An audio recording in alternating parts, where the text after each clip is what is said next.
एक मुसीबत से पीछा भी नहीं छूटा था कि दूसरी आफत ने जिंदगी तबाह कर डाली। कुछ ऐसे ही हालात से गुजर रहे हैं राजस्थान के किसान। पहले टिड्डियां खेतों में खड़ी फसल चट कर गईं। बची खुची फसल को ओले और बारिश ने बर्बाद कर दिया। और अब कोरोना जीने नहीं दे रहा। कुछ महीने पहले जिन टिड्डियों की बात आई गई हो चुकी थी, वो टिड्डियां फिर से बॉर्डर पार से हमलावर हो गई हैं। थोड़ी बहुत जो फसल बची थी उसे भी अब ये टिड्डियां चट कर रही हैं। पूरे देश में इस वक्त कोरोना का कहर है। वहीं राजस्थान के रेगिस्तान के इलाकों में आप देखिए किस तरीके से पाकिस्तान से तबाही आई है। हम लोग शहर के पास ही खड़े हैं। ये शहर का इलाका है। शहर के पास जो एक खेत है वहाँ पर आज करीब 11:30 बजे टीडी आ गई है। उसके बाद में आप देखिए पूरा परिवार है वो इन टीडी को भगाने के लिए लग गया है। चाहे वो बच्चे हो या महिलाएं हो, सभी लोग टीडी को भगाने के लिए लगे हुए हैं। किस तरीके से आप देखिए, जबकि हमने सोचा कोई हमारे पास इतिहास था ही नहीं, हमने थालियाँ और बर्तन लेके बाहर भागने लगे।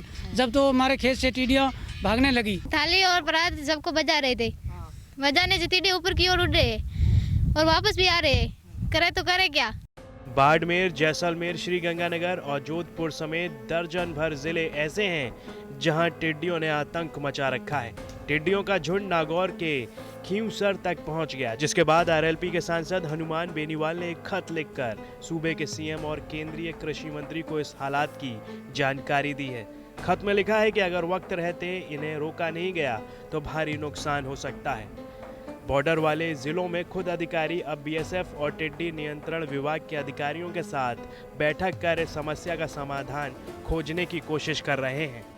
देखिए, अभी तक इस बार टिड्डियों का जो आगमन है वो पिछली बार के मुकाबले लगभग 1 महीना पहले शुरू हो चुकी है और उसकी देखते हुए हमने सारी तैयारियां राज्य सरकार से जैसे निर्देश प्राप्त हुए उसके अनुसार अनुरूप कर दी गई है।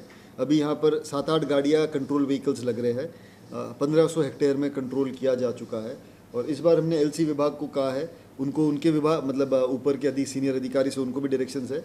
एडवांस पोस्टें इस बार करेंगे हम। तो 3 पोस्टें वो आज कल में स्थापित कर रहे हैं, जो एक म्याजलार है, एक आपके रामगढ़ है और एक शायद धनाना है।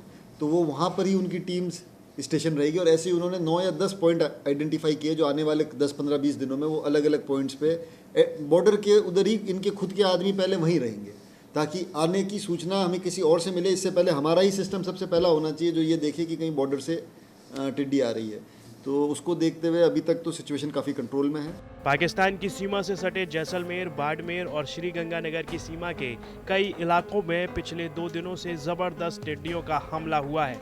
टिड्डियों पर नियंत्रण करने में नाकाम होने के कारण इनका जैसलमेर और बाड़मेर में सबसे ज्यादा आतंक है। पूरा गांव मिलकर थालियां बजा रहा है ताकि ये खेत में खड़ी थोड़ी बहुत जो फसल है वो बचाई जा सके। सरकारी आंकड़े बताते हैं कि अब तक 3,70,000 हेक्टेयर जीरा, ईसबगोल और गेहूं जैसी फसलों को टिड्डियां चट कर चुकी हैं। सदमे में 2 किसानों की मौत भी हो चुकी है। सरकार सिर्फ 2 हेक्टेयर के नुकसान का मुआवजा दे रही है, जो कि काफी कम है। किसान कम से कम 5 हेक्टेयर के हिसाब से नुकसान का मुआवजा मांग रहे हैं।